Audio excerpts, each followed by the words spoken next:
네, 안녕하세요. 자, 1회 강평 시작하도록 하겠습니다. 그러니까 저희가 이제 콜라보라서 2, 4, 6, 8 이렇게 진행이 될 텐데, 그러니까 4번에 걸쳐서 상표법을 정리한다고 생각을 하시면 되고요.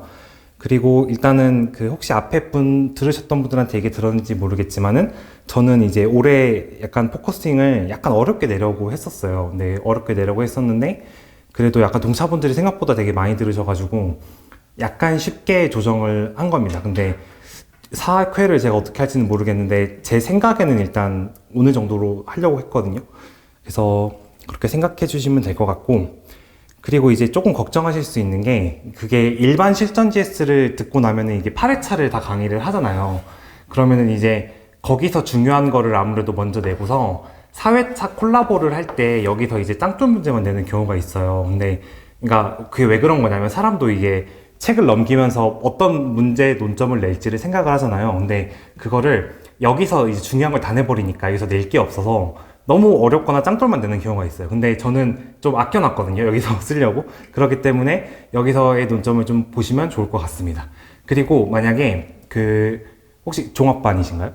예, 그러면은 이렇게 프리패스 같이 수강 되시잖아요. 그래서 괜찮으시면은 이게 꼭 수강을 안 해도 괜찮으니까 여기에 있는 거에서 그러니까 서로 보완이 되게 제가 나름 짰거든요, 계획을. 그래서 이거를 다 들으실 거면 여기서 못 만나본 논점들을 여기서 만나보신다고 생각을 하시면 되니까 시간이 괜찮으시면 인강으로 빨리 회독해도 괜찮으시고, 왜냐면 이제 시간은 이제 안 밀리니까, 아니면은 그냥 혼자 풀어보시고서 그냥 채점만 해보고 질문만 하셔도 괜찮습니다. 그러니까 편하신 방법대로 활용을 하셨으면 좋겠어요. 왜냐면 동차 때는 시간이 많이 없잖아요. 그래서 GS 많이 못 듣기 때문에 최대한 활용을 하셨으면 좋겠습니다. 네, 그리고 조금 또 말씀드리고 싶은 거는 첨삭은 제가 직접 다 할 거거든요. 그래서 근데 제가 첨삭을 다 하긴 할 건데 처음에 쓰실 때 그 방향을 잡는 거에 있어서 만약에 틀이 전혀 안 잡혀 있으면 대면 상담을 받는 게 나으세요. 혹시 인강으로 나중에 들으실 분이라도 아니면은 지금 실강으로 들으시는 분이라도 그러니까 뭐 그런 거 상관없이 대면 첨삭을 받으시는 게 나으니까 저한테 연락을 잡으시면 제가 이제 수업 끝나고서 같이 봐드릴 수 있거든요. 뭐 카페 같은 데 가서. 그러니까 보시고서 방향이 너무 잘못된 거가 있으면 같이 고쳐놓는 방향으로 갔으면 좋겠습니다. 저번 달에 수강했던 분들도 주말마다 다 첨삭 받으셨거든요. 그래서 그렇게 하시면 좋겠습니다. 자, 그러면 아무튼 네, 2회 첫 번째 문제부터 시작을 하도록 하겠습니다. 먼저 이제 제가 처음에 말씀드릴 거는 문제를 내는 거에 대해서 조금 스타일을 조금 아셨으면 좋겠어요. 그러니까 유형을 조금 봐야 되는데 제가 이게 분배를 되게 신경을 많이 썼어요. 처음에 문제에서 뭐가 나왔냐면 제이스라고 나왔는데 이게 어떤 판례 사실관계를 낸 거냐면 이게 지금 잠시만요. 네, 이거 시네일 판례를 그대로 낸 거거든요. 그래서 시네일 판례를 그대로 냈는데 보충 판례에 다 있긴 합니다. 그래서 시네일 판례를 거의 그대로 냈는데 이게 논점을 처음에 못 잡으신 이유가 뭐냐면 다른 GS를 풀어보시면 상표를 그대로 내는 경우가 상당히 많아요. 그러면 상표만 보고서도 논점을 알 수 있는 경우가 너무 많기 때문에 혹시 그런 걸로 힌트를 받으면 안 되는 게 실제 기출을 한번 보시면 그렇게 문제를 안 줘요. 이렇게 표장을 다 바꾸기 때문에 하나하나 다 바꿨다는 걸 좀 말씀드리고 싶고, 그래서 상표법상 사용 행위에 대해서 문제 1에서 서비스에 대한 사용을 제가 설문 1, 2번을 물어봤고, 설문 3번에서는 이제 뭘 물어봤냐면 꼭 판례가 있는 게 아니더라도 이게 일반적인 내용으로 풀 수 있는 2가지 내용을 준 겁니다. 그래서 첫 번째로 나오는 게 선사용권이 나오는데 이게 당연히 인정이 안 되거든요. 왜냐면 출원 시 인식이 안 돼서. 그렇기 때문에 근데 이렇게 뻔한 요건으로 포섭하는 게 이게 문제가 나와요. 그렇기 때문에 한번 느껴보라고 낸 거고, 두 번째 같은 경우에는 진전상품 병행 수입을 낸 거니까 이거를 그대로 포섭을 해주시면 됩니다.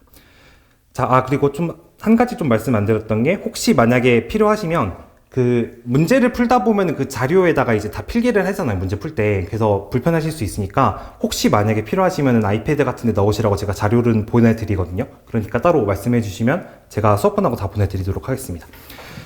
그러니까 문제 푸실 때는 그러니까 저는 그랬거든요. 처음에 연필로 풀고서 막 지웠어요. 다시 풀어보려고. 근데 그런 거 너무 시간 아까우니까 제가 다 보내드리겠습니다. 자, 그리고 문제 2번에 보면은 이게 무슨 판례냐면은 혹시 아실 수 있는데 비도형 판례라고 하거나 아니면은 이거를 출원한 데가 삼성물산이거든요. 그래서 삼성물산 판례라고 하는 판례입니다. 그래서 이게 기초 GS에 굉장히 많이 나오는 문제인데 외관이 주는 지배적 인상을 가지고 상표의 도형 상표의 유사 판단을 하는 것을 물어보는 문제입니다. 근데 최근에 유사 판단에 대해서 조금 나오긴 했는데 도형 상표 유사 판단이 안 나왔어요. 근데 그 중에서도 너무 특정 회사의 도형을 내기가 그 출제자 입장에서는 조금 껄끄러울 수 있잖아요. 근데 이거 같은 경우에는 되게 심플하면서도 논리가 간명하기 때문에 채점하기도 굉장히 편하거든요. 그래서 이거를 냈다고 생각하시면 되겠습니다. 근데 문제 2번의 설문 2번에서 보면은 좀 특이한 사실관계가 나올 거예요. 이게 뭐냐면 카타나 판례 사실관계입니다. 그래서 이거는 제가 아까도 말씀드렸지만 이미 실전 기출에서 한번 냈었어요. 근데 약간 스타일을 바꿔서 낸 겁니다. 그게 무슨 주장을 하는 거냐면 침해자가 자기가 신용을 얻었다고 내가 이제 유명해졌으니까 나한테 침해금지 청구를 하면 안 돼 라고 주장을 하는 사안입니다. 근데 그래서 이거를 판단을 하시면 되겠습니다. 자, 그래서 설문 문제 3번에 보면 사리원 판례가 나옵니다. 사리원 판례는 너무 많이 보신 판례일 텐데 여기서 이제 주의할 게 딱 두 가지가 있어요. 첫 번째 게 뭐냐면 이게 판례가 그 사리원 판례에 대해서 중요한 게 두 개가 있다는 겁니다. 이게 권범심 판례가 있고 무효심판 사건이 있어요. 그래서 똑같은 법리를 판시를 하는데도 권범심 사건과 무효심판이 얘기가 달라지는 게 조금 있습니다. 그게 왜 그런 거냐면 판단 기준 시점이 달라져서 그래요. 그래서 판단 기준 시점 중에서도 중요한 게 뭐냐면 법원에 나오는 수요자 인식조사 결과가 나옵니다. 그래서 그거에 대해서 포섭을 좀 깔끔하게 해주셔야 된다는 것만 잡아가시면 되도록 하겠습니다. 자, 이제 문제 4번 같은 경우에 어떤 스타일이냐면 자, 실제 기출문제를 보면 가장 껄끄러운 게 뭐냐면 GS랑 다른 게 표장을 안 주는 경우가 있어요. 그러니까 표장 X, 표장 Y 이런 식으로 하면 그거만으로도 이제 문제가 헷갈립니다. 왜냐면 X, Y, Y 프라임, X 프라임 이렇게 나오는데 제가 이거 어떤 기출을 변형한 거냐면 2017년도 기출을 변형을 한 거거든요. 그래서 이렇게 이게 그 X와 Y 프라임 비유사하고 Y와 X 프라임은 유사하나 X 프라임과 X 프라임은 유사하다 이렇게 준 게 이거 하나만으로도 이제 엄청 헷갈릴 수가 있습니다. 왜냐면 이런 문제 안 풀어봤으면. 그렇기 때문에 그걸 빨리 도식화해서 정리하는 방법을 생각하시면 된다고 보겠습니다. 그리고 문제 4번의 설문 2번 같은 경우에는 이게 시트리 사건을 그대로 냈다고 생각하시면 돼요. 그래서 시트리 사건을 그대로 냈는데 거기서 그러니까 제가 이걸 낸 이유가 뭐냐면 최근 기출 경향 중에 하나가 문제 4번에 상표법이랑은 엄청난 그 관련이 있다고 보이진 않는데 그거랑 이제 좀 소송이랑 관련 있는 아니면 소의 이의랑 관련 있는 아니면 행정처분이랑 관련 있는 이런 식으로 퍼져나가는 얘기를 물어보는 경우가 되게 많았습니다. 근데 그 중에서 이게 남은 판례 중에서 굉장히 중요하다고 생각을 하거든요. 그래서 제가 남겨놨던 판례인데 이 판례를 냈다고 생각을 하시면 되겠습니다. 그래서 그 소논점 중에 하나로 공유에 대한 것도 조금 냈다고 생각하시면 되겠습니다. 자, 이제 일단은 제가 처음에 왜 설명을 드린 거냐면 문제를 낸 의도를 알아야 돼요. 문제를 낸 의도를 알아서 어떤 능력을 기르실지 본인이 배양하시면 되겠습니다. 자, 그럼 이제 문제 1번부터 해설을 하도록 하겠습니다. 자, 먼저 실제 판례대로 제가 설명을 드릴게요. 실제 판례는 이제 어떤 판례냐면 갑이 S라고 되어 있는 그 표장을 미용 제품에 대해서 이제 등록을 받았습니다. 그래서 미용 제품에 대해서 등록을 받았는데 얘가 이제 상표를 어떻게 쓰는지를 생각을 해야 돼요. 그래서 실제 사실관계가 어떻게 되냐면 얘가 이런 식으로 미용실을 열었습니다. 근데 미용실을 열었는데 어떻게 됐냐면 간판 외벽에다가 어떻게 표시를 했냐면 C네일이라고 표시를 했어요. 자, 이렇게 표시를 해놓은 상태에서 안쪽에 들어가 보면 뭐가 있었냐면 진열대가 있었습니다. 진열대. 그래서 이 진열대를 조금만 확대를 해보면 안에 진열대가 이렇게 되어 있는데 외국에서 S라는 상표를 등록받은 사람이 이미 있던 거예요. 그러니까 뭐냐면 미국에서 소문자로 되어 있는 S라는 상표를 등록받은 사람이 이미 있었습니다. 이게 미용 제품에 대해서 등록을 받은 거예요. 근데 이 사람의 상표가 사용된 이 상품을 얘가 구입을 해서 안쪽에 있는 진열대에다가 이렇게 상품을 진열을 해놨는데 그 위에 진열대 위에다가 소문자로 S라고 써놓은 사안입니다. 자, 그럼 이 사안에서 어떻게 된 거냐면 얘가 얘를 상대로 불사용 취소 심판을 제기를 한 거예요.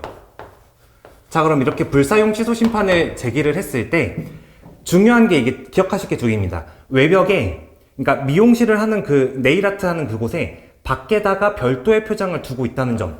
그리고 안에 진열대에다가 이렇게 하고 있는데 여기에 놓여있는 상품은 의뢰상품이라는 점을 기억을 하셔야 됩니다. 그래서 여기에 사용된 애쉬가 자타상품 식별 표시로 사용된 건지를 논하시면 된다고 생각하시면 됩니다.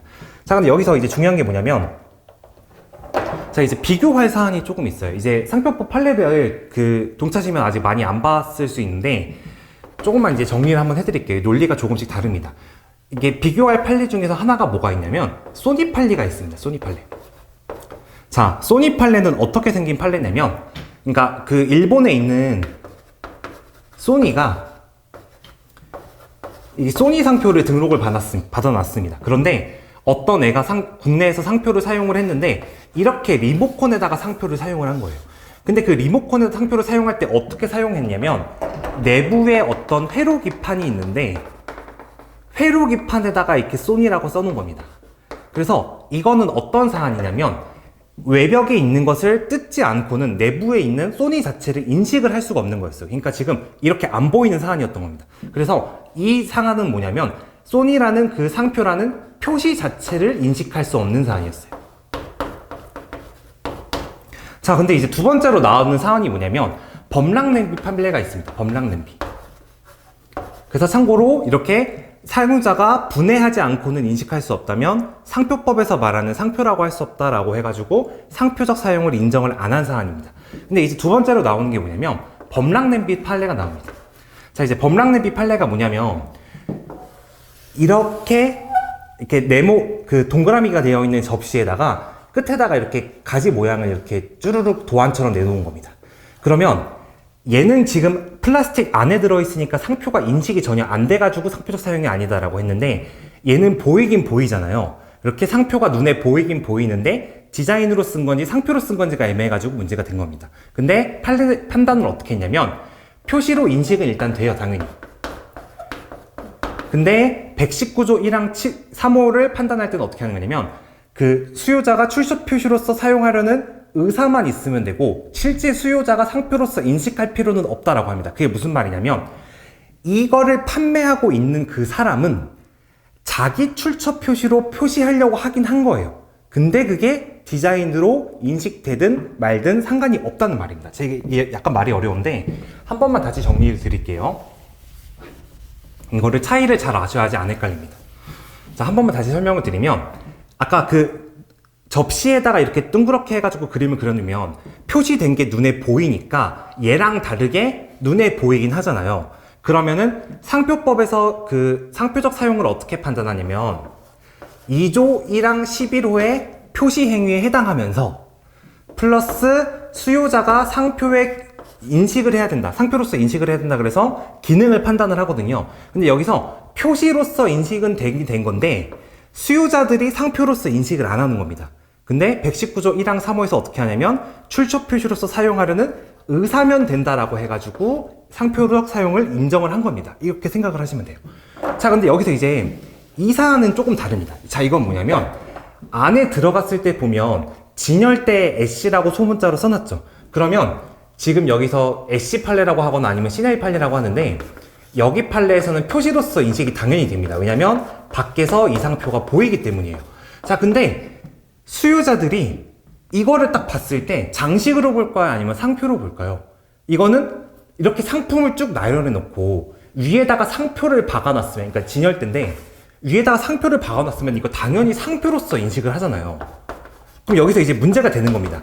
두 판례의 법리로 해결할 수 없는 게 나오니까 여기서 새로운 법리가 나왔다고 생각을 하시면 돼요. 근데 어떻게 표시를 했냐면 얘가 표시도 한 거 맞고 상표로도 쓴 건 맞는데 얘가 지금 자기가 만든 제품에 애쉬를 붙였다는 게 아니고 내가 지금 사와서 쓰고 있는 제품이 애쉬 제품이다라고 썼다는 걸로 생각이 된 거예요. 그러니까 어떻게 되는 거냐면 표시도 된 거고 상표로도 쓰고 있는 건데 내 상표로 안 썼다는 말이 됩니다. 이거 이해되시나요? 그래서 이 판례가 세 개가 다 다릅니다. 그래서 여기선 내 상표로 안 썼다, 내 상품에 대한 상표로 안 썼다라는 게 포커싱이 들어가야 됩니다. 자, 그럼 이제 한 번만 다시 생각을 해볼게요. 그러면 법문에 봤을 때 내상표로 안 썼다는 걸 어디로 포섭을 해야 되나 이런 생각이 들 수 있어요. 자, 이걸 한번 보면 119조 1항 3호에 보면 어떻게 되어 있냐면 등록상표를 그 지정 상품에 안 썼는지가 문제가 된다고 해요. 자, 그러면 이 그라는 말밖에 안 써있기 때문에 자기 상품에다 썼다라는 말이 강조가 안 되잖아요. 그래서 판례가 어떤 말을 가져오냐면 상표 정의를 보면 2조 1항 1호의 상표 정의가 있잖아요. 여기서 상표가 뭐냐면 상표의 정의 자체가 자기의 출처 표시로 사용하는 자기의 출처 표시를 나타나기 위해 사용해야 되는 거라고 정의를 해주고 있어요. 그래서 한 번만 다시 말씀드리면 굉장히 특이한 사항입니다. 표시도 했고 상표로 쓰고 있긴 한데 내 상표로 안 쓰고 남의 상표를 쓰고 있는 겁니다. 그래서 근데 그게 119조 1항 3호의 법문에 그라는 말밖에 없기 때문에 자기라는 말을 강조할 수 없죠. 그래서 판례가 어떻게 했냐면 2조 1항 1호의 정의 규정을 가져오면서 자기 출처로 써야 된다 이런 식으로 논리를 세운 겁니다. 이거 이해되실까요? 그럼 판례를 쓸 때 무조건 써야 되는 법조문이 뭐냐면 119조 1항 3호는 당연히 써야 되잖아요. 이거에 대한 문제니까. 근데 어떤 게 선결로 들어가야 된다는 거죠? 이게 안 들어가면은 무조건 감점이 되는 겁니다. 이거 이해되실까요? 그래서 2조 1항 1호의 상표 정의 규정에 비춰서 자기의 출처 표시로 사용했다는 말을 강조해서 써줘야 된다. 이렇게 생각을 하시면 됩니다. 이거 이해되실까요? 자, 그러면 그래서 여기서 이제 어떻게 하냐면 근데 여기서 이제 조금 헷갈리는 게 있을 수 있어요. 자, 어떤 말이냐면 그러면 지금 이거 사용하는 게 뭐냐면 얘가 지금 이거는 어디다 쓰고 있는 거냐면 미용실업에다 쓰고 있는 거잖아요. 미용실업. 가게를 운영하고 있는 거고 이거는 제품에다가 쓴 겁니다. 근데 이제 헷갈리는 게 뭐냐면 목초녹이라고 그 빵에다가 이렇게 빵 이렇게 해놓고 앞에다가 간판을 두어서 목초녹이라는 상표를 사용한 그 판례가 있는데 그 판례에서 어떤 게 언급되냐면 그 서비스를 사용하는 게 어떤 의미인지 말을 해줍니다. 근데 그 판례랑 이 판례랑 충돌하는 게 아닌지 처음에 헷갈리실 수 있는데, 그러니까 동차시면은 그냥 제 생각에 그냥 외우는 게 좋습니다. 그래서 목초녹 판례에서 말한 서비스 사용 행위가 세 가지가 있는데 일단은 그거를 외우고 어떻게 한다? 애쉬 판례가 따로 있는데 거기서는 2조 1항 1호로 시작하는 판례만 써준다. 이것만 기억하시면 됩니다. 이거 이해되실까요? 자, 그럼 한 번만 더 정리하면 자, 여기서 판례 쓰실 때 반드시 법조문 현출한다는 거, 그리고 자기의 출처 표시가 아니라 타인의 출처 표시를 표시했기 때문에 문제가 된다는 것, 이것만 생각을 하시면 됩니다.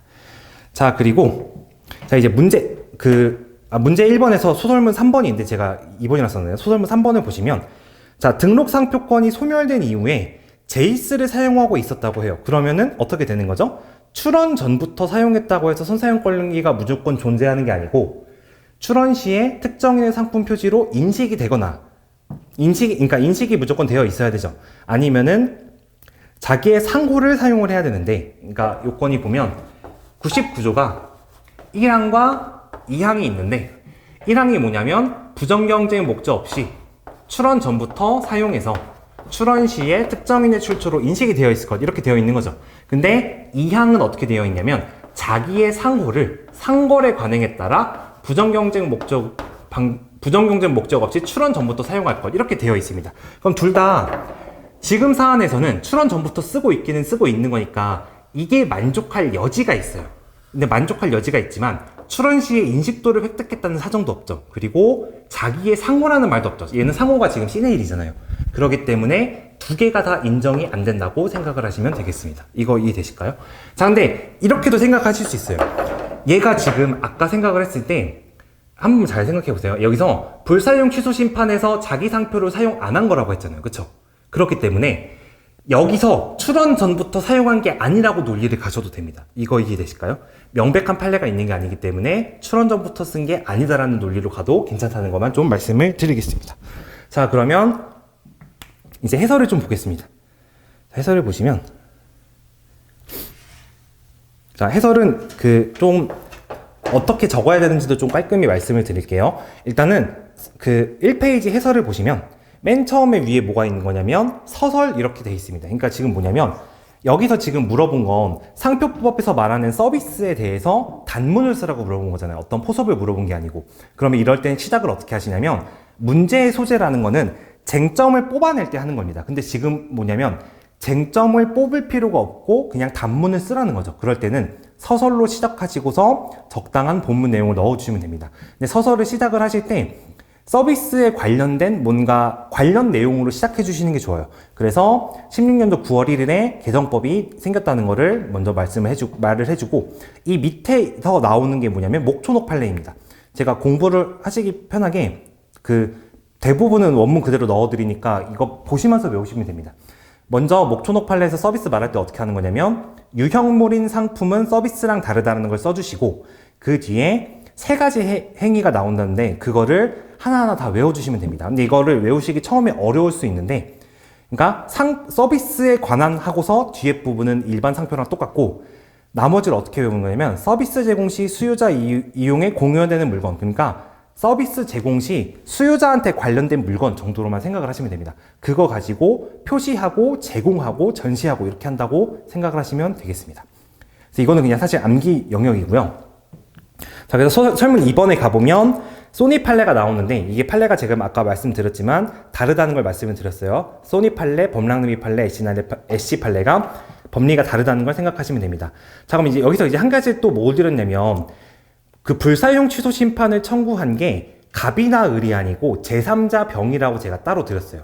그래서 이 페이지 중단에 보면 이제 뭐가 나오냐면, 제3자 병이 그 불사용 취소 심판을 청구했다 이렇게 되어 있잖아요. 그럼 이제 어떻게 외우냐면 119조 5항이 뭐가 있냐면 심판 청구인이라고 써 있어요. 다시 한번 말씀드리면 119조 5항이, 그러니까 119조 5항이 심판 청구인에 대한 규정들이 쫙 써 있습니다. 그럼 어떻게 생각하시면 되냐면 심판 청구인이 5글자잖아요. 그러니까 5항에 있다 이렇게 생각하고서 빨리 법조문 쓰시고서 넘어가시면 됩니다.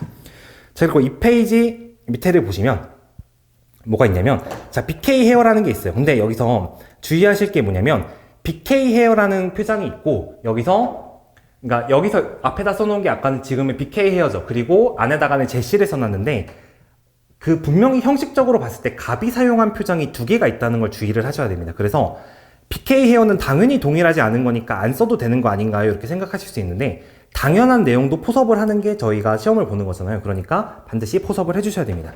그래서 애쉬 판례 써주시면 되는데, 자, 3페이지 위에 보시면 이게 저는 어떻게 외웠냐면 자출표, 그러니까 정의규정 쓰고 자출표, 타출표 이렇게 외웠습니다. 정의규정을 쓴 다음에 자기 출처로 사용해야 되고 남의 출처로 사용하면 안 된다. 그게 어떤 때 쓰는 거다? 표시 자체는 된 게 이견이 없고 상표로서 쓴 거는 이견이 없다. 근데 내 거로 쓴 게 아니고 남의 상표를 지금 표시해 놨다라고 볼 때 이렇게 쓰시면 되는 겁니다. 그래서 밑에 보시면은 포섭이 있는데, 자, 3페이지 중반에 보면 제가 이제 무슨 점 이렇게 써놨습니다. 그게 뭐냐면, 사실관계를 포섭을 하실 때 동차분들이 자꾸 빼먹으시는 게 뭐냐면, 준사실관계는 90% 정도는 다 포섭한다고 생각하시면 돼요. 그러니까 어떻게 생각하시면 되는 거냐면, 거기에 써 있는 말을 줄일 수는 있는데 거기서 준 요소는 빼먹으면 안 된다 이렇게 생각을 하시면 됩니다. 그래서 이 정도 두께론 가져가시면서 뭐뭐 하는 점 고려할 때 타인의 출처 표시를 사용한 거지 갑 자신의 상표를 사용한 게 아니다, 이런 식으로 판례 법리를 그대로 쓰면서 적용을 하시면 되겠습니다.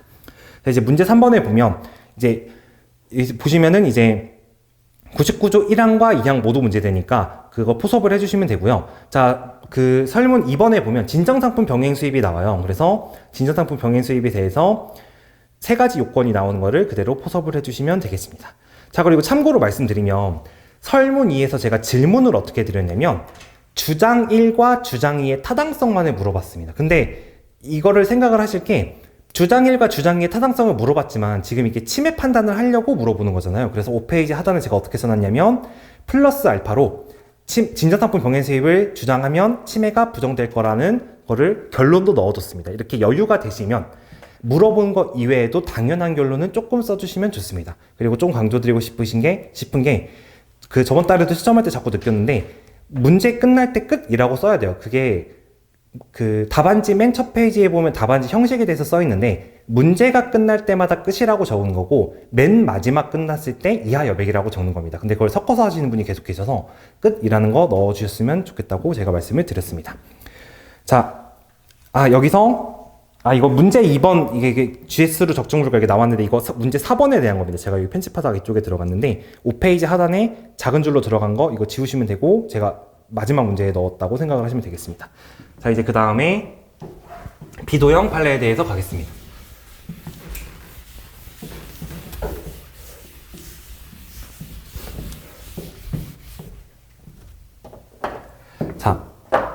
여기서 이제 어떤 게 나오냐면 비도형 판례에 대해서 설명 나옵니다. 자, 그러면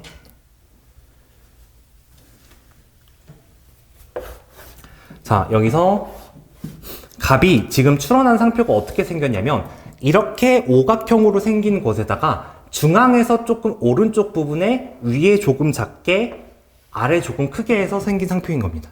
그래서 이게 원래 사실관계에서는 어떤 걸로 했냐면 서류 가방만 출원을 했습니다. 서류 가방.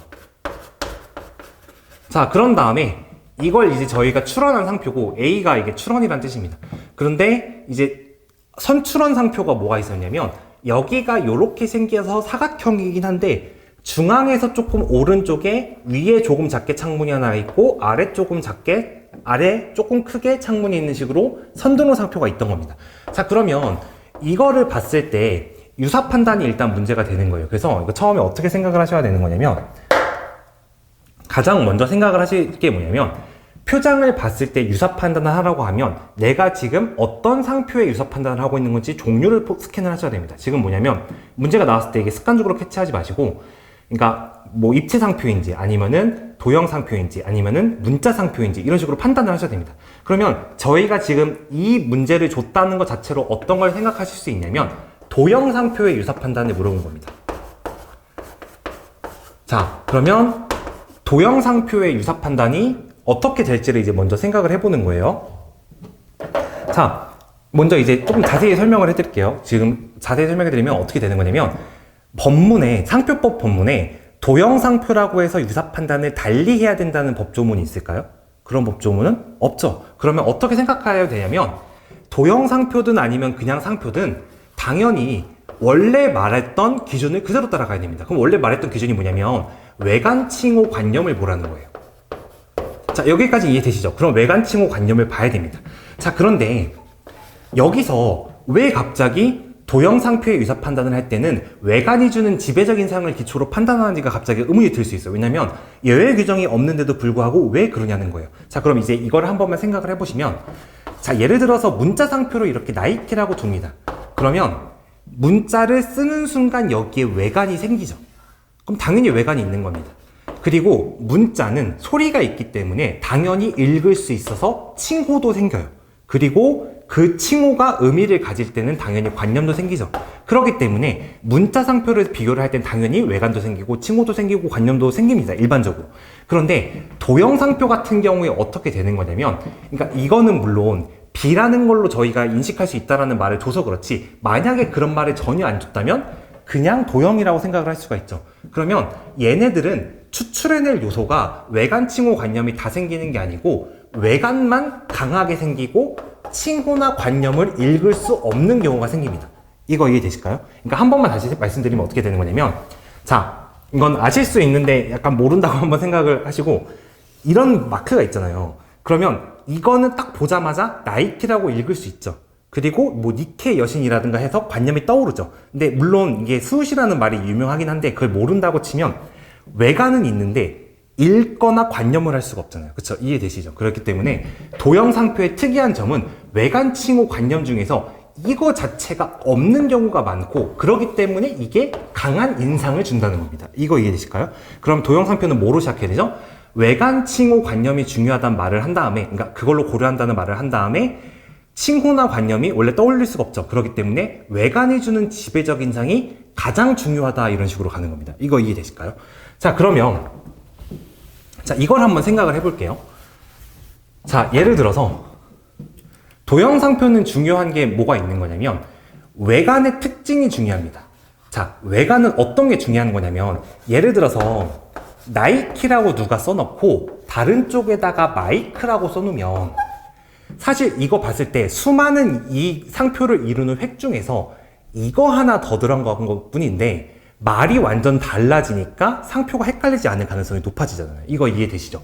근데 도형 상표는 어떤 특징이 있냐면 자, 이거를 볼게요. 그리고 이건 너무 못 그렸는데 이거를 볼게요. 그러면 이거를 보고 나서 다른 데 가서 이거를 봤을 때 얘도 그냥 동그라미라고 생각하고 얘도 그냥 동그라미라고 생각하기 때문에 유사하다고 생각할 가능성이 높습니다. 이거 무슨 말인지 이해되실까요? 그러니까 글자 같은 경우에는 한 글자만 달라져도 많은 게 달라집니다. 근데 이거 같은 경우에는 저희가 항상 모티브로 생각을 해요. 대충 뭐 동그랗다, 대충 뭐 찌그러졌다 이런 식으로 대충 이렇게 모티브만 기억하는 경향이 있어요. 그게 왜 때문이라고요? 외관을 중심으로 보기 때문입니다. 그렇기 때문에 여기서 항상 뭐가 생기냐면 외관이 주는 지배적 인상이 생겨요. 이거 이해되실까요? 그래서 그 도형상표 유사 판단할 때 뽑아내실 게 두 가지가 있는 겁니다. 첫 번째가 방금 말씀드린 지배적 인상입니다. 자, 그러면 이 상표에서 지배적 인상을 뽑아냈어요. 근데 그렇게 지배적 인상을 두지 않고 세부적으로 보게 되는 차이점들은 생기겠죠. 그러면 그 차이점들을 하나씩 생각을 하는 겁니다. 이 상표에서는 뭐가 나오는 거냐면 하나가 오각형이고 하나가 사각형이기 때문에 위에가 뾰족하다는 차이점이 있어요. 그리고 옆에 굵기가 살짝 다릅니다. 근데 이런 것을 뭐라고 하냐면 세부적 차이라고 합니다.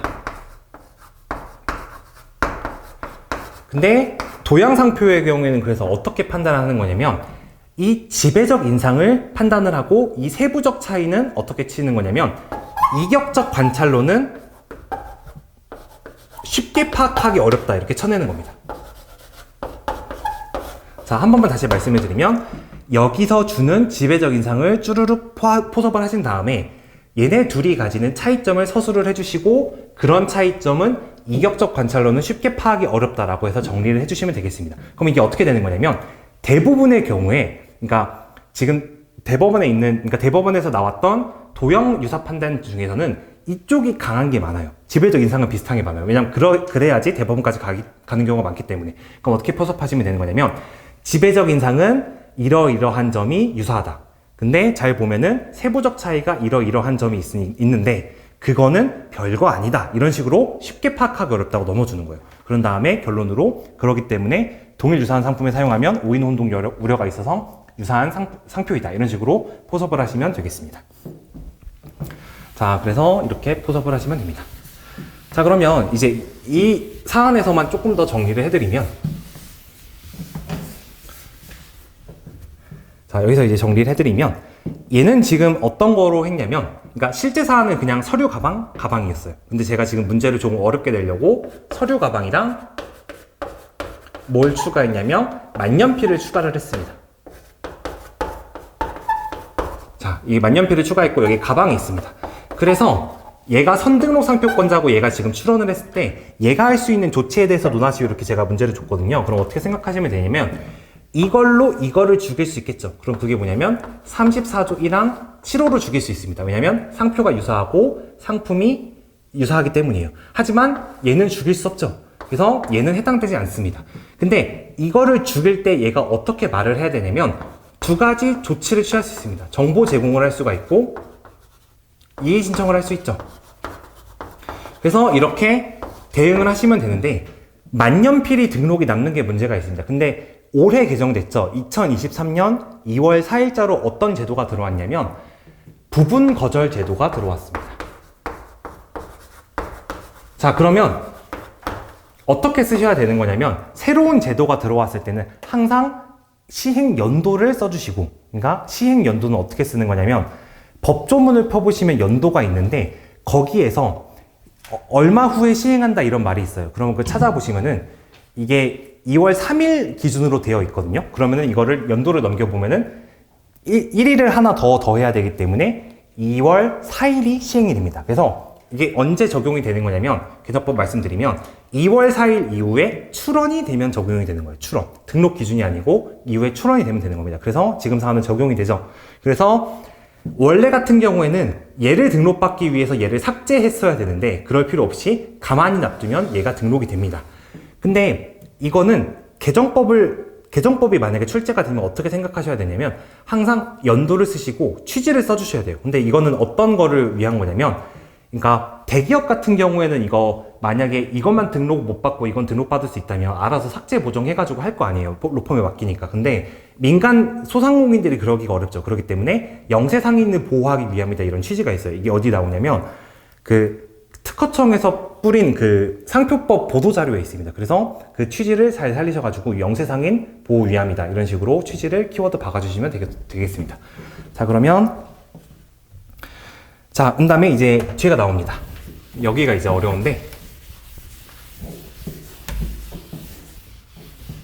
혹시 판례 강의 들으셨나요? 판례 강의 같은 거 올해? 안 들으셨나요? 그럼 판례를 자세히 해드리는 게 낫겠죠. 예, 그쵸. 예. 그러면 자, 이제 뒤에 거를 설명을 드리면, 자, 판례, 이게 카투나 판례를 설명을 드리도록 하겠습니다.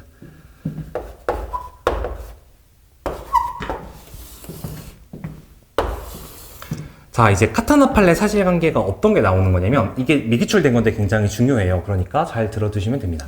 자, 여기서 갑이 카타나라는 표정이 있었어요. 그래서 이제 뭐 골프채? 뭐 이런 거에다가 등록을 받아놨습니다. 그런데 그렇게 많이 사용은 하지 않았던 거예요. 근데 이 상황에서 이제 어떻게 되는 거냐면, 을이 상표를 출원을 했는데, 그러니까 얘랑 폰트라던가 아니면 미묘한 도형은 다르긴 한데, 아무래도 그래도 카타라는 말이 들어있는 게 등록이 받은 겁니다. 등록이 받은 게 아니고 얘가 이제 카타나라는 상표를 사용을 한 겁니다. 이런 식으로. 자, 얘가 등록받고 얘가 사용을 하고 있었어요. 자, 근데 이제 얘가 어떻게 됐냐면, 얘는 등록받고 사용을 많이 안 했는데 침해를 하고 있는 얘가 오히려 상표를 많이 쓴 겁니다. 그래서 얘가 유명해졌어요. 그래서 이거를 어떻게 생각하시냐면, 보통은 상표권자가 상표를 오래 쓰고 있다가 침해하는 애가 나타나는 게 일반적인데, 반대로 등록받은 애가 가만히 있었는데 침해자가 오히려 유명해진 겁니다. 그럼 이제 어떻게 되는 거냐면, 자, 여기서 이게 나옵니다. 등록 상표권자가 상표를 사용하려고 하면 오히려 침해 상표를 얘가 침해하는 것 같은 모양이 만들어지죠. 그래서 이걸 뭐라고 하냐면, 일반적인 혼동과는 반대 경우라고 해서 역혼동이라고 합니다. 근데 이게 지금 안 나왔습니다. 이게 중요한데. 그래서 역혼동 사안이라고 생각하시면 되겠습니다. 자, 그래서 그냥 원래는 지금 문제에서 낸 건 여기까지거든요. 근데 여기까지인데 어차피 그냥 한번 정리를 쫙 해드리면, 자, 여기서 카타나 판례에서는 두 가지를 기억하시면 됩니다. 이 관계랑 이 관계가 있습니다. 이게 뭐냐면, 자, 그거 생각해 보시면 되는데, 그러니까 예를 들어서 롯데가 상표권을 가지고 있을 때 롯데라는 말만 하나 가지고 있을까요? 아니면은 롯데칠성, 뭐 롯데 큰 거, 롯데 작은 거 다 가지고 있을까요? 여러 시리즈로 다 가지고 있겠죠. 그래서 그 특허에서 선출원주의로 헷갈리시면 안 되고, 상표 같은 경우에는 완전 똑같은 상표를 두 개 등록받지 않는 이상 본인한테는 선출원주의를 적용하지 않습니다. 이거 이해되실까요? 그래서 얘가 카타나를 조금 폰트를 달리해서 다시 더 등록을 받아요. 자, 그러면 카타나를 하나 더 등록을 받으려고 이렇게 등록을 받았죠. 근데 이 상황에서 이제 얘가 어떻게 하는 거냐면, 얘 등록을 받았는데 내가 지금 유명해졌다. 그러니까 너 거는 내 걸로 인해서 거절돼야 돼 라고 하면서 34조 1항 12호 후단을 주장을 해요. 그래서 여기서 이제 문제가 된 겁니다. 얘가 지금 등록을 받은 건 뭐냐면, 침해로 인해서 신용을 얻었습니다. 그러니까 어떻게 보면은 나쁜 짓을 해서 신용을 얻었는데 그거랑 헷갈린다고 해서 후등록을 거절시켜야 되나, 이런 문제가 된 거예요. 그러니까 무효를 시켜야 되나. 근데 이제 판례에서 어떻게 판단을 하냐면, 그러니까 이게 12호 후단이 누구를 보호하기 위한 규정인지를 먼저 보는 거예요. 어떻게 봤냐면, 12호 후단은 뭐냐면, 그 판례에서 취지를 이렇게 말합니다. 출처운동으로부터 수요자를 보호하기 위한 규정이죠. 그러니까 이건 뭐냐면 공익이 중요합니다. 공익. 자, 어떤 사람이 이렇게 서 있었는데 얘는 지금 누가 등록받든 말든 관심이 없잖아요. 을의 상표가 유명해지다 보니까 을 상표를 표시한 상품을 사러 백화점에 간 겁니다. 근데 모르고 이걸 사오면 안 되겠죠. 그러니까 얘 입장에서는 누가 등록받든 말든 상관없잖아요. 공익이 중요한 거니까. 이런 대중한테는 얘 사고 싶으면 얘를 잘 사는 게 중요합니다. 그렇기 때문에 얘를 더 등록받으면 안 된다고 해서 얘를 거절을 시킵니다. 이거 이해되실까요? 그래서 여기서 이제 뭐라고 하냐면, 키워드를 박아주실 게 본호 취지를 말해요. 취지가 뭐냐면 출처운동으로부터 수요자 보호하는 공익적 규정이죠. 그래서 이게 사익 규정이 아니고, 그러니까 얘 지금 보호하려는 게 아니고 얘네들을 보호해야 되니까 어쩔 수 없이 얘네는 죽여야 된다, 이런 식으로 간 거예요. 그래서 어떻게 되는 거냐면, 취지 때문에 수요자를 보호하기 위해서 이렇게 하다 보니까 모양새가 어떻게 됐냐면 마치 을을 보호하는 것처럼 돼버렸죠. 그래서 이걸 뭐라고 하냐면 간접적 반사적으로 을이 보호됐다, 이렇게 말합니다. 그러니까 을이 보호되는 결과는 그냥 간접적으로 어쩔 수 없이 보호가 된 거다, 이렇게 말을 한 거예요. 그래서 얘가 얘를 죽이게 됩니다. 자, 그럼 여기까지 이해가 되셨죠? 근데 제가 꼭지가 두 개가 있다 그랬죠? 여기가 하나가 있고 여기가 하나가 있습니다. 그래서 얘는 지금 근데 등록상표 가지고 있잖아요. 그래서 얘가 화가 난 나머지 이거 가지고 침해금지 청구를 겁니다. 근데 얘가 이제 거기서 이제 주장을 하는 거예요. 내가 지금 너 상표도 무효시킬 만큼 유명해졌는데 나한테 지금 못 쓰라고 하면은 얘네가 보호를 못 받지 않냐. 얘네는 지금 내 걸 사고 싶다. 이런 식으로 주장을 하는 거예요. 근데 판례가 뭐라고 하냐면 그런 식으로 해버릴 거면 등록 받아놓고 일단 침해하면 말짱 꽝이잖아요. 그렇기 때문에 그냥 등록 받으면 된다는 건 말이 안 되니까 등록주의를 관철해야 되기 때문에 어떤 키워드라고 했죠? 등록주의를 관철해야 되기 때문에 얘가 침해해가지고 신용을 얻어도 그 신용을 뭐라고 하냐면 보호할 만한 가치가 없다고 합니다. 그리고 밑에 키워드를 뭐라고 하냐면 가장 중요한 게 뭐라 했죠? 등록주의입니다. 등록받은 애가 침해금지를 못하면 말이 안 되지 않냐. 그래서 여기서 여기로 침해금지 청구를 할 때 얘가 권리담용이다 이런 식으로 자꾸 주장을 하는데 안 된다 해가지고 얘가 사용을 못하게 되는 스토리입니다. 이거 이해되실까요?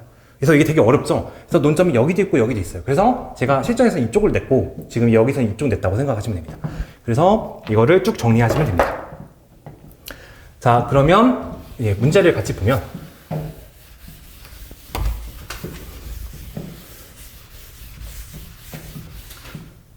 네, 이제 문제를 같이 보면 자, 가비상표에 대해서 그러니까 해설을 보면 자, 해설을 볼게요. 자, 네, 해설을 보면 6페이지를 보면 일단은 6페이지 보면은 문제 1에 제가 뭘 썼냐면 그러니까 설문 1에 문제의 소재에다가 뭘 쓰는 거냐면 문제의 소재에는 어떤 느낌으로 생각하시면 되냐면 기본서에 만약에 이 내용이 들어가 있을 때 제목으로는 뭘 써야 될까를 고민해 보시면 돼요. 그게 무슨 말이냐면 사실관계는 제가 길게 줬잖아요. 근데 그거를 법적인 표현으로 바꾸면 무슨 말일지를 생각해 보는 겁니다. 그러니까 여기서 그냥 문제를 줬을 때 뭐 오각형 상표와 사각형 상표를 유사 판단해 본다 이렇게 하면 좀 없어 보이잖아요. 그거를 뭐라고 하냐면 만약에 논문의 제목으로 들어간다면 도형 상표의 유사 판단 범위라고 이렇게 딱 써야 됩니다. 이런 식으로 바꿔주신다고 생각하면 돼요. 그러니까 사실관계는 길게 되어 있지만 그게 책에 어떻게 들어갈까를 생각하면서 법률 쟁점인 용어를 바꿔주는 겁니다. 그리고 어떤 게 되어 있냐면 상품이 두 가지인데 그 중에 한 개만 지금 등록받을 수 있잖아요. 그러면 부분 거절 제도가 문제가 되겠죠. 여기서 조금 헷갈리실 게 뭐냐면 출원일체의 원칙을 배우실 거예요. 그러니까 출원일체의 원칙은 뭐냐면 지정 상품 중에 하나라도 거절 이유가 있거나 아니면은 특허에서 청구항 중에 하나라도 거절 이유가 있으면 모두 등록을 못 받는 거죠. 근데 이거를 부분 거절 그러니까 출원일체 원칙의 예외다라고 하면 맞아요. 맞는 말이에요. 근데 제도 이름이 신설이 됐으니까 제도 이름대로 써주시는 게 베스트입니다. 그래서 부분 거절 제도라고 써주시면 됩니다. 자, 6페이지 밑에 보면 제가 어떻게 시작한다 했죠? 외관이 주는 지배적 인상이라고 나오는데 제가 이거 분량 때문에 줄인 거고 앞에는 뭐가 나오냐면 도형상표도 외관 칭호 관념을 판단한다라고 나와요. 근데 그 중에 뭐가 중요하다 그랬죠? 아까 말씀드렸다시피 문자 상표는 당연히 읽을 수 있으니까 호칭 관념이 생기죠, 보통. 근데 도형은 이게 딱히 그러지 않기 때문에 외관이 중요하다. 그렇기 때문에 외관이 주는 지배적 인상이 중요하다라고 봅니다. 근데 외관의 특성이 있다 그랬죠. 멀리 가가지고 보게 되면은 마이크, 나이키 이런 거는 기억이 나잖아요. 근데 도형을 조금 찌그러뜨리고 이런 거는 기억이 잘 안 난단 말이에요. 그래서 이격적 관찰로 할 때는 쉽게 파악이 어렵다라는 논리가 나오는 겁니다. 그래서 자, 7페이지 보시면 사안포섭을 할 때 이제 어떻게 하는 거냐면 외관이 주는 지배적 인상에 해당하는 것들을 쫙쫙쫙 다 써주시는 겁니다. 그게 어떻게 되어 있는 거냐면 이 비도형 같은 경우에 제가 아까 그릴 때를 잘 생각해 보시면 되는데 차이점이 분명히 있어요. 근데 이게 멀리서 봤을 때 안 헷갈릴지 생각하시면 되는 거예요. 근데 이거를 어떻게 쓰시면 되냐면 7페이지에 써 있는 그런 표현들을 판례스럽게 쓰는 겁니다. 판례스럽게. 이게 동차분들을 처음 쓰실 때 보면은 약간 포인트를 좀 못 잡으실 수가 있는데 어떤 마인드로 하시면 되냐면 이거 판례를 좀 읽어보고 판례 느낌나게 흉내를 내본다라는 식으로 자꾸 써보시면 돼요. 그래서 이게 어떤 느낌을 주는 건지 잘 써보면 도형 두 개가 상하로 배치됐다. 근데 왼쪽 부분이 오른쪽보다 두껍다. 이런 게 모티브가 비슷한데 오각형, 사각형에게 차이가 있으나 별거 아니다. 이런 식으로 포섭을 합니다. 그래서 전체적으로 유사하다. 이런 식으로 가시면 됩니다. 자, 그렇게 해서 판단을 하시면 되겠습니다. 자, 그리고 8페이지 보면 아까 말씀드렸다시피 어떤 사안이었죠? 역혼동 사안에서 권리남용 성립 여부 이렇게 물어봤죠. 그러면은 어떻게 한다고 했죠? 등록상표가 등록을 받았는데 침해상표가 유명해진 사안에 이걸 쓰시면 됩니다. 그래서 두 가지를 쓰셔야 되는데 신용을 얻긴 얻었는데 보호할 만한 가치가 없다. 그리고 가장 중요한 게 뭐다? 등록을 받은 애가 침해금지 청구는 당연히 할 수 있어야 된다. 그러니까 신용은 보호할 만한 가치가 없다. 그리고 등록주의 원칙에 근간이 훼손된다. 이 두 가지를 써주시면 됩니다. 그래서 그 뒤에다가 조치를 써주실 때는 자, 이제 그러면 을이 이제 침해가 성립을 하잖아요. 그러니까 을이 조치를 할 건데 9페이지 보시면 이제 기본서에서 이걸 외우셨을 거예요. 보통 어떻게 외우냐면 사전적 조치, 민사적 조치, 현사적 조치, 기타의 조치 이렇게 나오는데 이거를 3인형기라고 합니다. 근데 이거를 쓰실 때 어떻게 쓰셔야 되냐면 외우신 거를 나열하면은 기득들은 이거 다 쓴단 말이에요. 그래서 어떤 걸 쓰시는 거냐면 각각의 제도를 쓸 때 이 제도의 실익이라던가 취지라던가 이렇게 간단히 터치를 해주는 겁니다. 그러니까 사전적 조치에 보면 적극적 권리 범위 확인 심판을 할 수 있다 써 있잖아요. 근데 그냥 할 수 있다라고 쓰시는 게 아니고 이게 적극적 권리 범위 확인 심판을 왜 하는 거죠? 유력한 증거를 확보할 수 있으니까. 그리고 근데 어떤 걸 해야 되죠? 얘가 등록을 받아버리면 건대건이 되니까 각하가 될 거잖아요. 그러니까 건대건이 되지 않게 정보 제공도 미리 한다. 이런 식으로 중간중간에 내용을 넣어주셔야 이해를 하고 있다는 느낌이 빡 듭니다. 그러니까 키워드를 딱딱 박으시면서 넣어주면 된다고 생각하시면 되겠습니다. 자, 그러면 이제 문제 2번까지 해설을 했고 문제 3번 보도록 하겠습니다.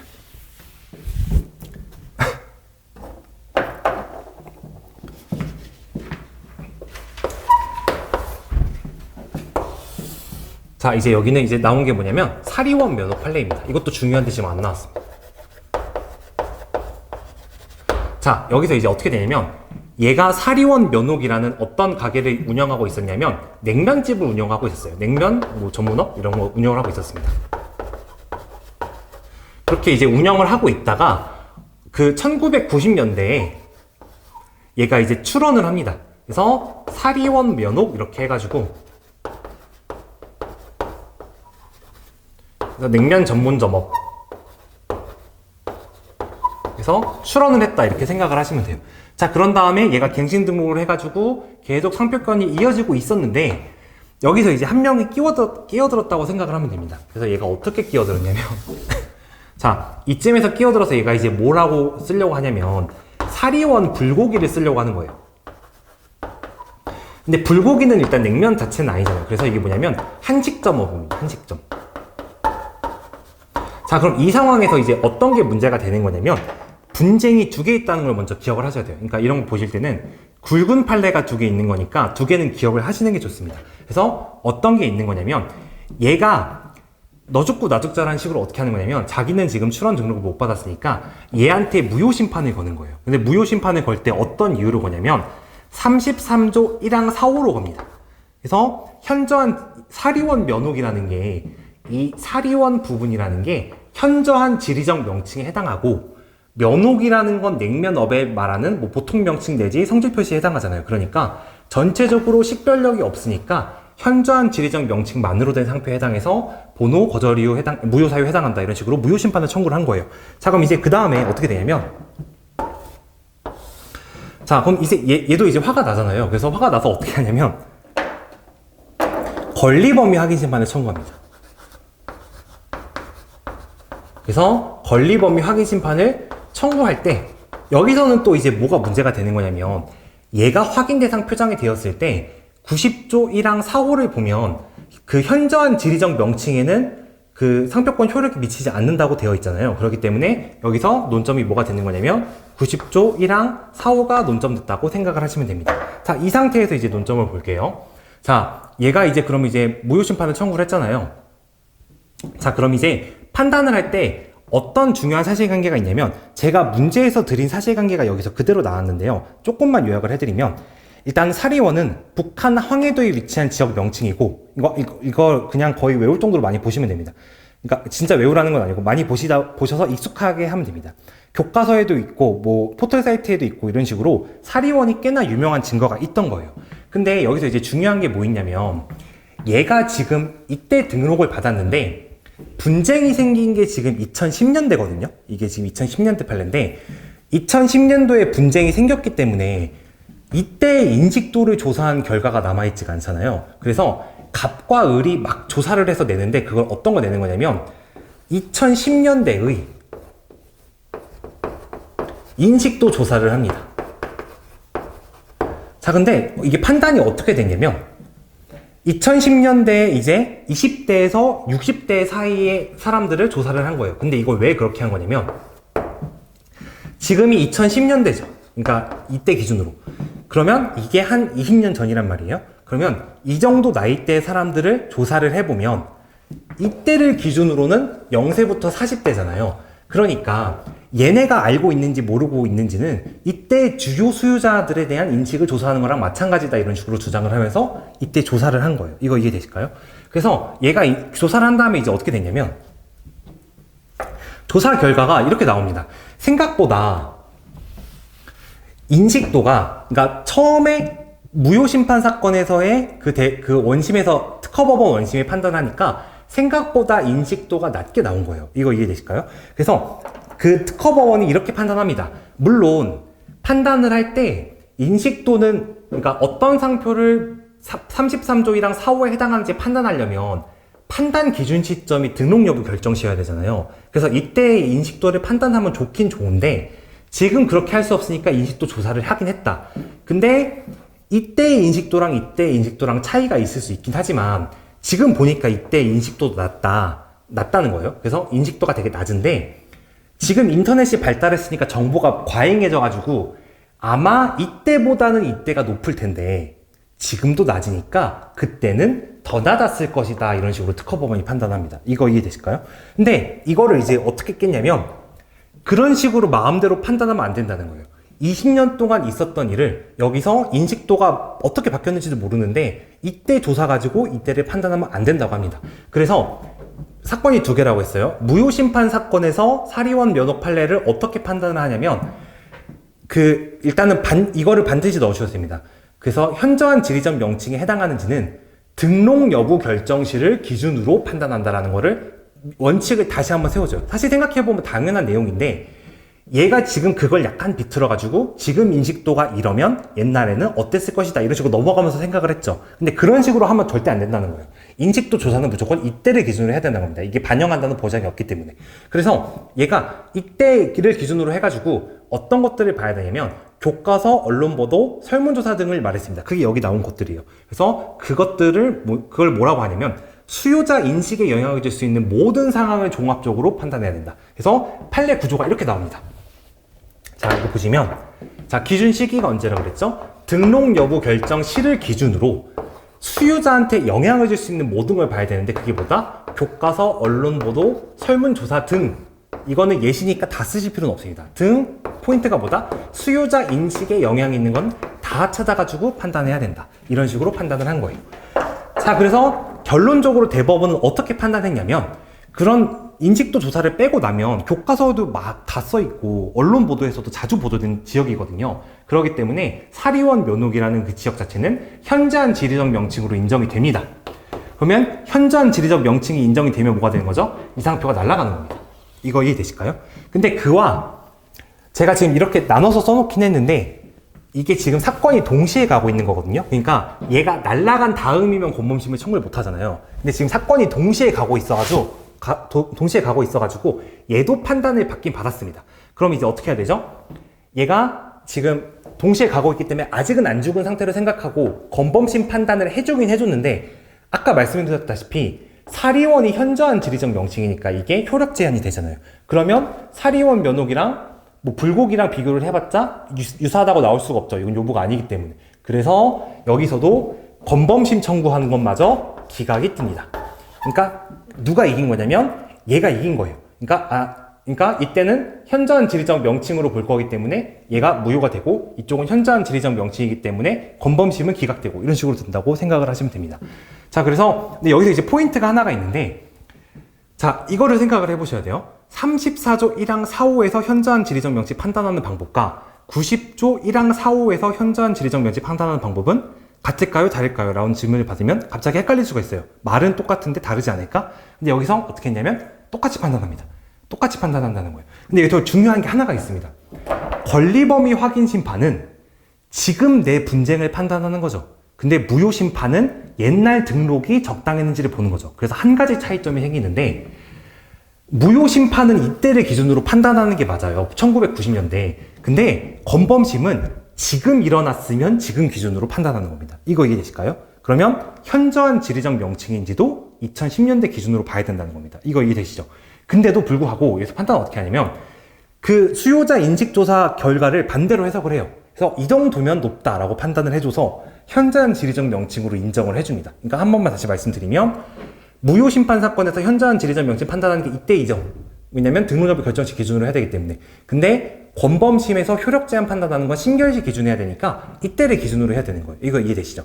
하지만 이 시기가 달랐음에도 불구하고 최종적인 대법원은 어떻게 냈다? 두 시기 모두 현저한 지리적 명칭으로 인정했다. 이렇게 가시면 됩니다. 그래서 한 가지가 있습니다. 근데 여기 쓰실 게 어떻게 쓰셔야 되는 거냐면, 자, 이거 자세히 잘 아시면 좋은데 차이점이 살짝 있어요. 무효 심판에서 판단할 때는 등록 여부 결정시를 기준으로 수요자 인식 영향 줄 수 있는 사안을 모두 판단한다라고 법리적 판시를 쫙 해줬어요. 근데 권범심 사건에서는 법리에서 심결시를 기준으로 한다라는 말을 안 해줬어요.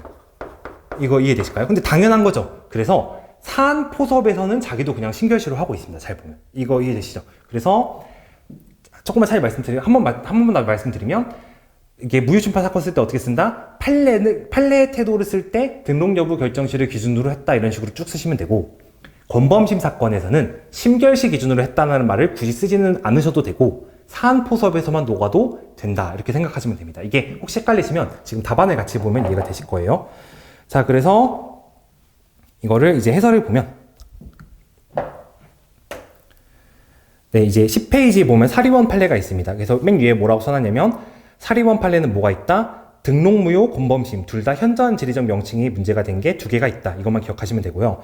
그래서 이것도 취지를 따로 외워주시면 좋습니다. 이게 언제 나왔냐면 56회일 거예요. 56회에 의정부대학교라는 판례가 나왔어요. 그러니까 서울대학교 판례가 출제가 된 건데, 그러니까 서울대학교 판례랑 아메리칸 유니버시티라는 판례가 출제가 됐는데, 그때 33조 1항 4호를 깊게 물어봤어요. 그래서 최근에 이제 GS를 보면 계속 안 냈었는데 벌써 이제 60회니까 지금 4년 5년이 지났잖아요. 그렇기 때문에 33조 1항 4호가 다시 나올 수 있습니다.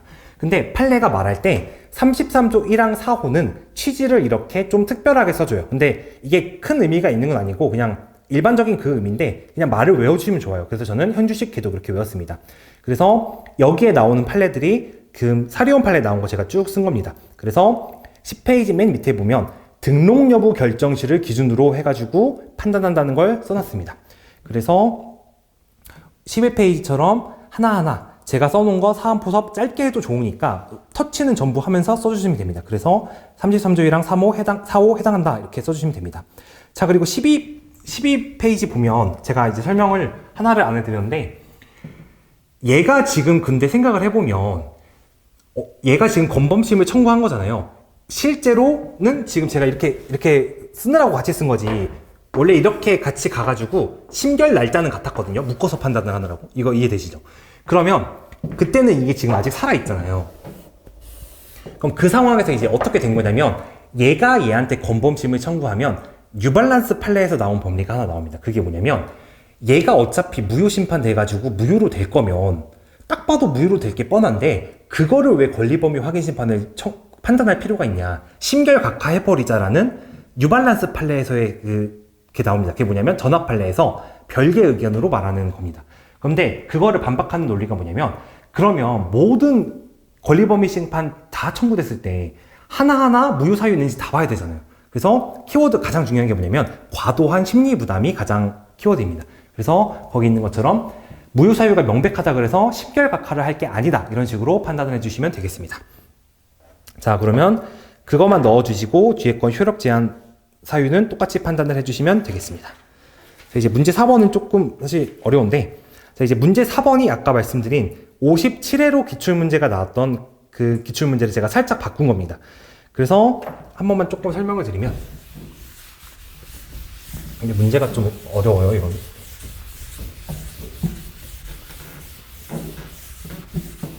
그래서 이거는 제가 어떤 경험을 하라고 낸 거냐면, 문제를 좀 당황을 해보라고 낸 겁니다. 그래서 X를 얘가 등록을 받았어요, 갑이. 그러면 지금 제가 하고 있는 행위를 하셔야 됩니다. 그러니까 문제를 직접 푸실 때도 읽으면서 하면 이게 눈에 안 들어와요. 그러니까 옆에다가 꼭 도식화를 하시면서 보셔야 됩니다. 근데 그거를 시험장 날 생각할 수가 없잖아요. 그래서 유형을 생각을 하시는 거예요.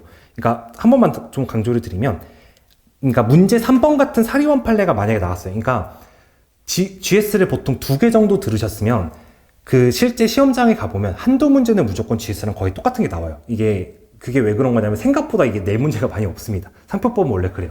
그러면 그런 거는 이렇게 쭉 보면서 그냥 하셔도 되는데, 지금 문제 4번 같은 경우에는 제가 지금 사실관계를 만든 거잖아요. 그러면 도식화를 하는 방법을 찾으셔가지고 최대한 안 헷갈리게 했다는 생각을 먼저 가지고 계셔야 됩니다. 그러니까 어떻게 한 번만 더 정리해드리면, 내가 아는 게 나왔을 때는 그냥 풀어도 되는데 모르는 게 나오면 도식화부터 하자, 이런 식으로 마인드를 먼저 가지고 가시면 되는 겁니다.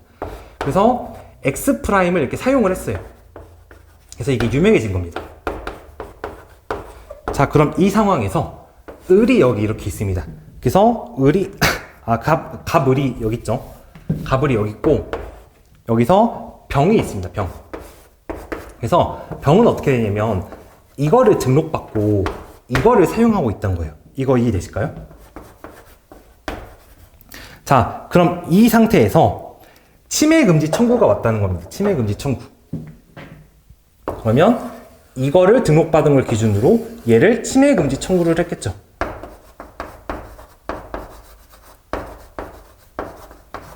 자, 그러면 이 침해금지 청구에 대해서 어떻게 판단할지에 대해서 이제 논술을 하시면 됩니다. 근데 이게 사실 문제가 조금 약간 좀 껄끄러울 수 있는 게 뭐냐면, X랑 Y' 이미 비유사하다고 줬어요. 그렇기 때문에 많이 헷갈리실 수 있는데, 그렇다면 채울 게 없으니까 터치할 수 있는 거를 다 터치하는 식으로 답안을 작성하시면 됩니다.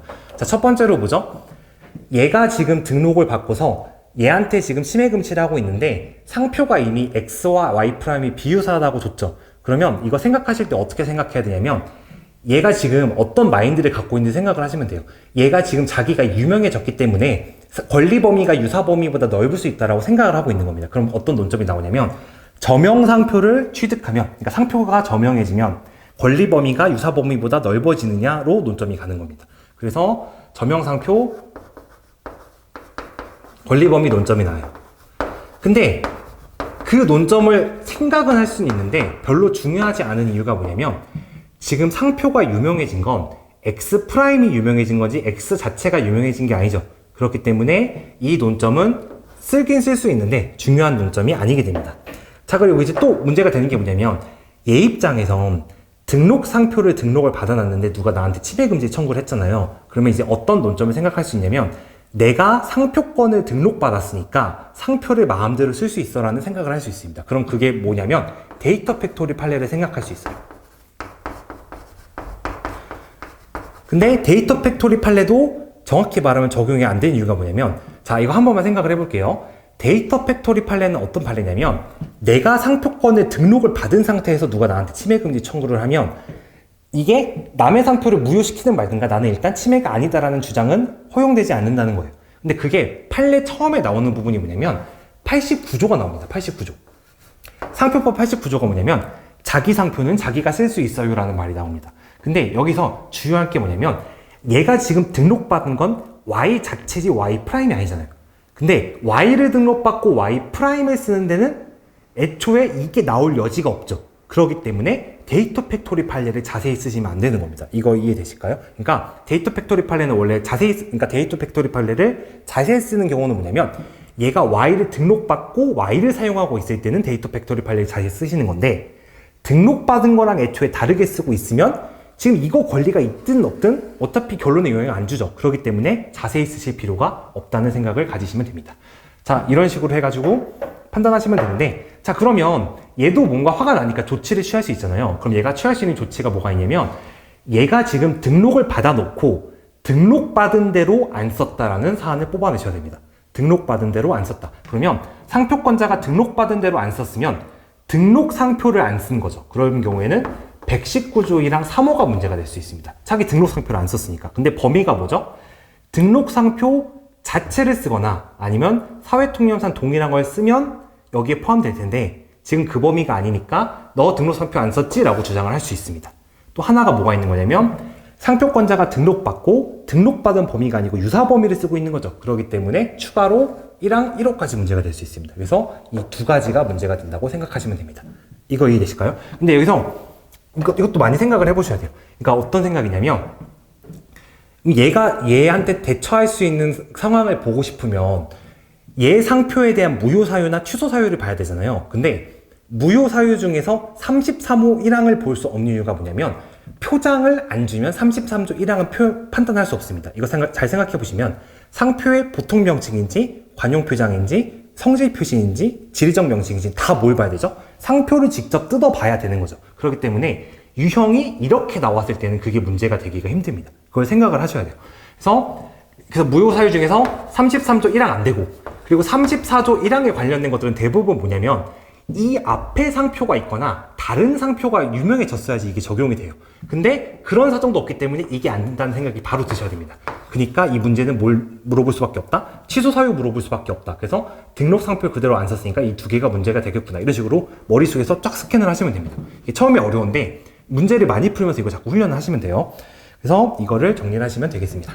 자, 이거 마지막으로 시트리 판례를 정리를 해드리겠습니다.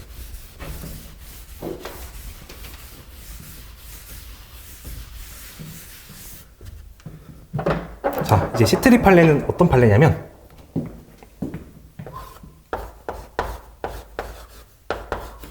자, 이게 되게 웃긴 사안인데, 시트리 판례는, 자, 갑이 시트리라는 이거를 등록을 받아놨습니다.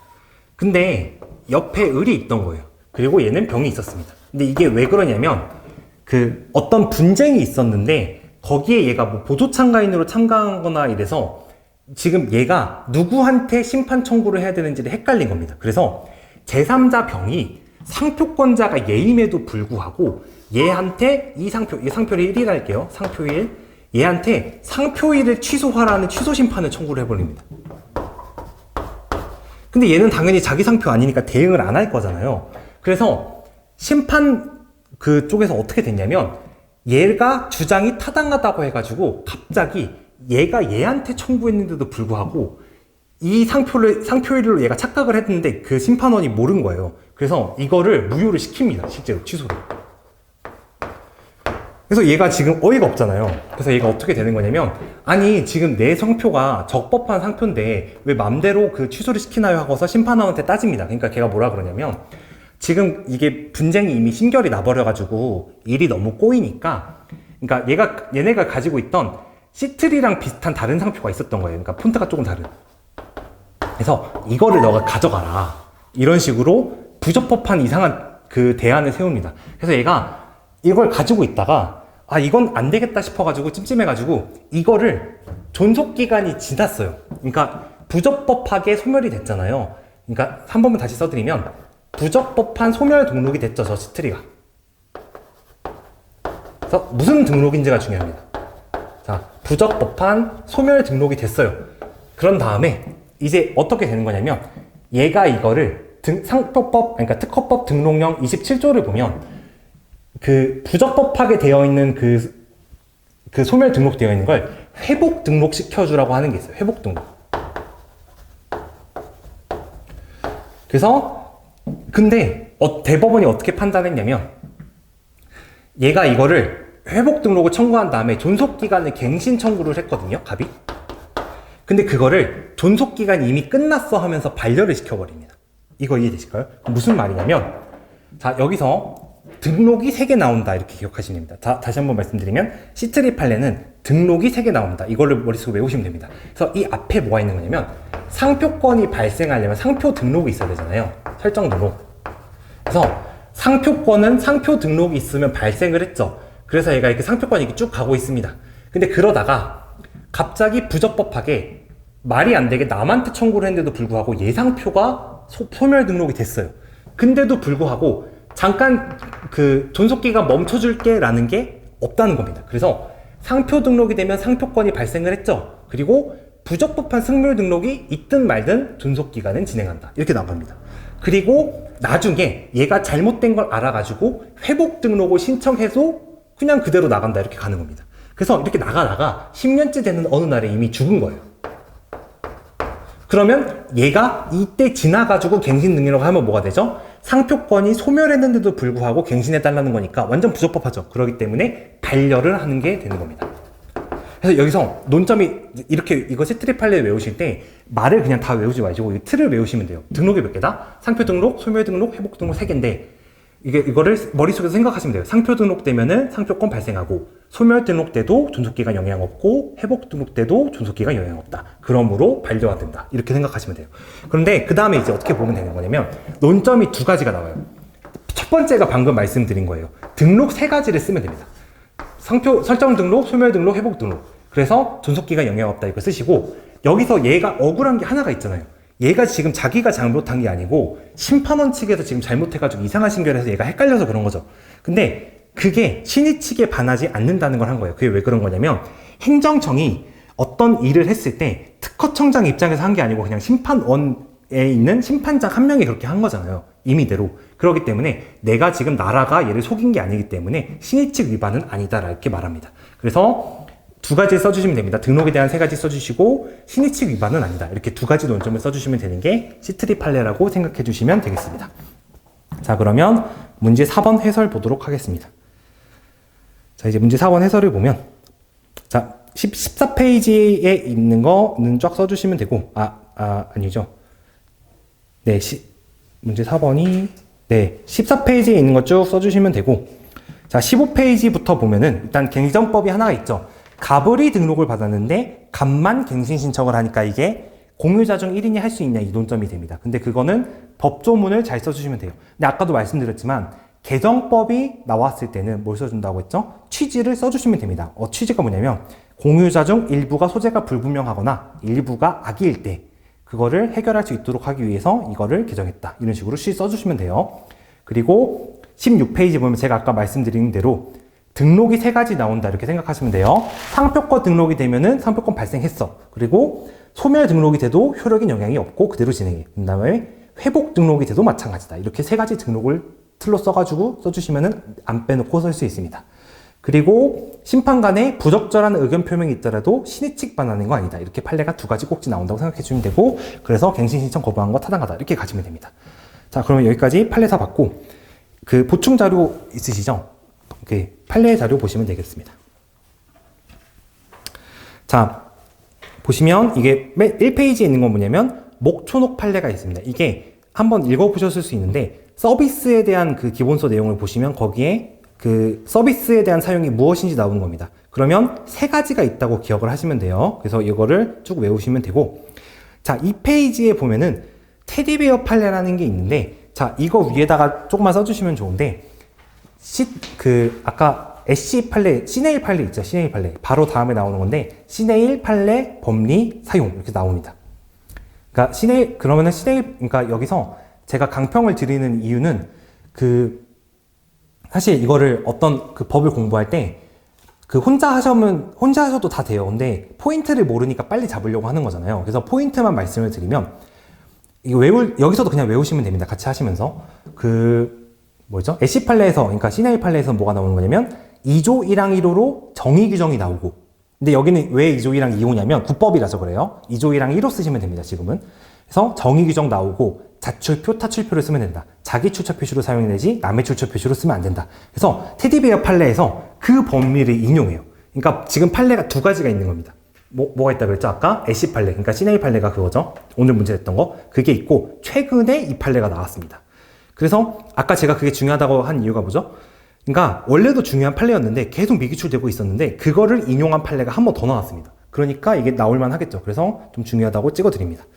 그리고 3페이지에 있는데 혹시 애쉬 판례를 오늘 만약에 처음 보셨거나 사실관계를 못 보셨으면은 이거는 한번 읽어보시는 게 좋습니다. 그래서 애쉬 판례는 약간 별표를 해주시면 좋겠습니다. 그래서 이거를 꼭 읽어보세요. 안 보셨으면. 그리고 5페이지 같은 경우에는 비도형 판례가 나오는데 이게 삼성물산에서 출원한 거라서 삼성물산 판례라고도 불립니다. 근데 아까 말씀드렸다시피 그러니까 그 5페이지 맨 위에 보면 제가 아까 답안지 분량 때문에 추출했는데 그 설명을 기억을 하셔야 돼요. 그러니까 도형상표는 외관 가지고만 판단한다라고 하면 X죠. 도형상표도 칭호관념이 있을 수 있어요. 그래서 외관 칭호관념의 세 가지 측면에서 보는데 일반적으로 지금 이거를 보라 그러면 사람마다 읽는 게 다 다를 거 아니에요. 그러니까 나이키는 다 나이키로 읽지만 누구는 집이라고 읽을 수도 있고 누구는 비라고 읽을 수도 있고 다 다르잖아요. 그렇기 때문에 칭호관념을 생각할 수 없어서 외관이 중요해지는데 외관은 세부적 차이가 쉽게 파악이 어렵다. 이렇게 논리로 가지면 됩니다. 포섭도 그렇게 꼭 가시면 돼요. 자, 그리고 6페이지 보시면 무효심판 사건하고 권린법이 항의심판 사건이 있는데 제가 이거는 혹시 궁금하실까봐 참고삼아 넣어드린 거고 무효심판 사건만 보셔도 돼요. 그래서 혹시 안 읽어보셨으면 무효심판 사건만 보시면 된다고 말씀을 드립니다. 그래서 그 한 개만 좀 보면 자 12페이지를 볼게요. 자 아까 같은 경우에는 뭐냐면 등록 여부 결정시를 기준으로 이런 식으로 나왔어요. 근데 여기 보면 12페이지 보면 가번에 나오는 게 법리고 답번에 나오는 게 포섭이거든요. 자 12페이지 보면 2번 대법원 판단에 가번이 법리고 답번이 포섭입니다. 근데 아까는 등록 여부 결정시를 기준으로 하는 게 가에 있었어요. 근데 그 효력 제한은 어디서 따지나가 있죠? 힘결시를 기준으로 해서 사안포섭에서 이렇게 나옵니다. 이게 딱히 이유는 없는데 여기서 이렇게 했으니까 따라주시면 좋긴 합니다. 자 그리고 웨딩콜 판례는 이제 다음에 출제를 할 건데 혹시 안 읽어보셨을까봐 밑줄이랑 쳐서 넣어놨습니다. 그래서 이거를 읽어보시면 되겠습니다. 목초노 판례가 한 번 더 들어갔네요. 이건 지워주시면 되고 시트리 판례는 뒤에 말씀드렸지만 등록 3개 따져주고 그리고 부적법한 의견 표명으로 인해서 신의칙 반환 사정은 없다. 이렇게 해주시면 되겠습니다. 자 그러면 오늘도 수고 많으셨고 다음 난이도는 아마 비슷하게 갈 것 같긴 한데 한번 채점을 해보고 그렇게 하도록 하겠습니다. 수고 많으셨습니다.